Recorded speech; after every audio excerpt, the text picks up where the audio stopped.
Hey everybody, welcome beginners. So today I want to show you something that really helped me, okay? Now, unfortunately for me, I didn't stumble onto this until I had been playing for quite some time. So I had to sort of reintroduce this kind of a new learning curve, as it were, after I had already been playing for quite some time. But I'd like to show it to you today, and it involves the G chord, all right? And what I'm kind of proposing here for you is we all learned to play our G chord this way, right? So we have our fat finger on the third fret of the low E. We have our pointer finger, the second fret of the A, and then we use our ring finger or pinky at that third fret of the high E. So we've got both G notes fretted, okay, in this chord. And that's great. But I always had an issue with sort of like it was uncomfortable for me. So I felt that, I always felt like my hand, my arm didn't feel right, my wrist was uncomfortable. And when I went to different chords, there seemed to be, a lot of movement going on with my elbow. So when I found this new thing, everything sort of changed. And what it is as simple as instead of using the first three fingers on your hand, I started using the last three, and more specifically, just the last two. I call it my two-finger G, okay? So I'm using these two fingers to replace these two fingers, okay? And then I'm using my pinky down here, right? Now, yes, it's a little uncomfortable at first, especially if you have been playing your G the usual way. Now you've got to make that mental switch amongst everything else you got going on about where to put your fingers, etc., etc. So the earlier that you can incorporate this into your practice routine, the better off you'll be, because what this allows you to do now, okay, it frees up your pointer finger. Now, right now, that's not a big thing for you because you're playing basic open chords. But somewhere in the future, when other chords become available, other versions of chords, so for example, the G, now we got a pointer finger. I can dab that right there. I can dab that first fret of the B string. See, I can hammer on. That's a fancy word for fretting an already ringing out string. Produces that little, okay? So I've got that, right? And where it really helps is when we're playing, remember, in the same key. So we have G, we have C, we have D, and we can even go to our F. Everything is right there. So as you can see, okay, so I've got my G fingered properly, just using the back three. Okay. Now I can go right down to the C. There's no more of this. All right, so I've eliminated that. So C, down to the F. My D's right there. F, C, G. F, C, G. F, G, C. Just a lot of, it's just so much easier, right? There's very little movement. So when you have, the less movement you have in your fretting hand, the less likely you are, the less margin of error, I guess, there are when you replace your fingers to form a new chord. So really, I'm keeping the same structure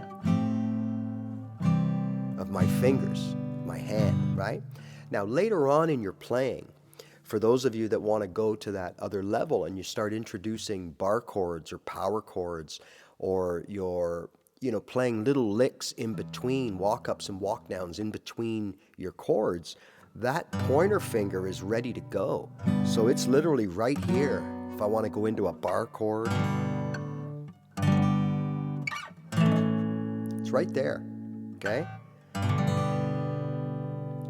So the two-fingered G serves a few purposes. Right away, it takes away, or for me, the wrist strain that I was experiencing, all right? Another thing I found that when you have smaller hands, smaller fingers like I do, right? I don't have those great long fingers that I envy on some guitarists.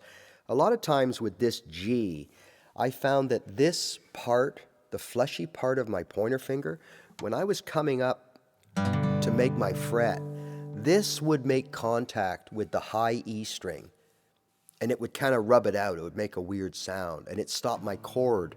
So from playing out, ringing out nicely. So I had to really be conscious of that, of really curling that finger around, and that adds more strain to the wrist, or it did for my wrist. So the minute I went to the back three, everything seemed to relax for me. Everything sort of fell into place, right?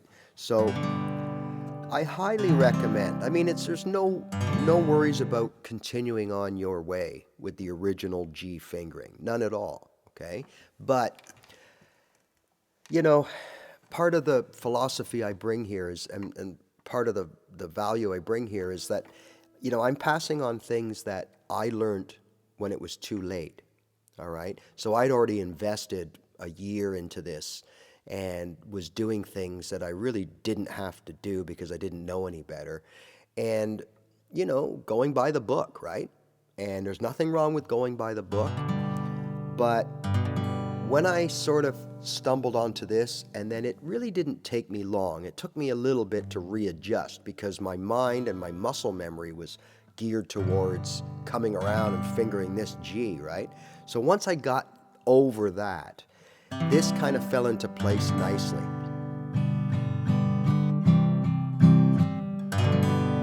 Right? So I'd like you to give it a try. And remember, at first, like everything, it's going to be a little bit uncomfortable for you, right? But with a bit of practice, you'll soon see the benefits, all right? So give I call it the two-fingered G a try. But really, all we're doing, okay, is we're switching to the back three fingers instead of the first three fingers, right? To fret our G chord, right? Now, another thing too, and again, this is really more down the road.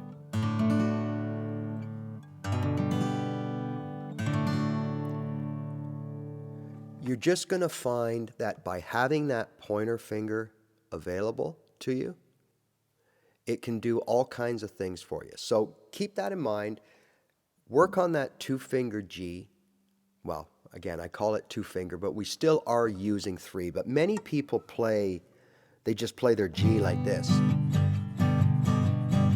right? They don't put anything down underneath. I mean, there's so many ways to play this chord.